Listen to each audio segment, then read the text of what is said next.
అతి గొప్ప సంస్థ, దేశం మొత్తం ప్రేమించే సంస్థ ఎల్ఐసి. బంగారు బాతు 40 కోట్ల మంది పాలసీదారులను కలిగి ఉన్న ప్రపంచంలోనే అతిపెద్ద బీమా సంస్థ ఎల్ఐసి సంస్థ. దాన్ని ఎందుకు ప్రైవేటైజ్ చేయాలి నాకు అర్థం కాదు. 30 లక్షల కోట్లు ఆ ఎల్ఐసి యొక్క ఆస్తి. అవన్నీ కూడా ప్రభుత్వానికే ఇస్తుంది, పెట్టుబడికి గవర్నమెంట్ బడ్జెట్లకే ఇస్తుంది. ఈ సంవత్సరం కూడా ఇప్పుడు 2600 కోట్లు డివిడెండ్ ఇచ్చింది కేంద్ర ప్రభుత్వానికి, 2600 crores. That is what hour great Indian LIC. మన గ్రామాల్లో అంటారు, ఏమైనా ఎల్ఐసి కట్టినా అంటాడు, వాళ్ళకి బీమా అంటే తెలియదు పాపం సామాన్య ప్రజలకు. చదువురాని వ్యక్తులు కూడా ఏమైనా ఎల్ఐసి కట్టినామను అంటారు. అంటే ఎల్ఐసి అంటేనే ఎరక. అంత ప్రచారం, అంత ప్రాచుర్యం ఉన్నటువంటి సంస్థ. లక్షలాది మంది ఉద్యోగస్తులున్నారు, 40 కోట్ల మంది పాలసీదారులు, 40 కోట్లు. One of the largest insurance company of the world.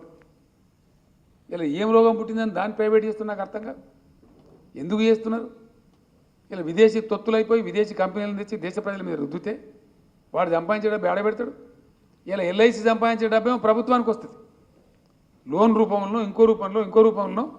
అయితే సెంట్రల్ గవర్నమెంట్ బడ్జెట్లోకి వస్తుంది, కోరితే స్టేట్ గవర్నమెంట్లు కూడా లోన్ ఇస్తారు వాళ్ళు, ఇక్కడ బడ్జెట్లోకి వస్తుంది. అదే విదేశం కంపెనీ అయితే వాడు ఎక్కడ పెడతాడో, ఏం పెడతాడో, ఎటు పోతుందో ఆ పెట్టుబడి ఎవరికి తెలుస్తుంది. కాబట్టి ఇంత దుర్మార్గంగా, పరమ కిరాతకంగా అద్భుతమైనటువంటి గొప్ప సంస్థ, 40 కోట్ల మంది పాలసీదారులను కలిగిన సంస్థ ఎల్ఐసిని కూడా నాశనం పడతా ఉన్నారు.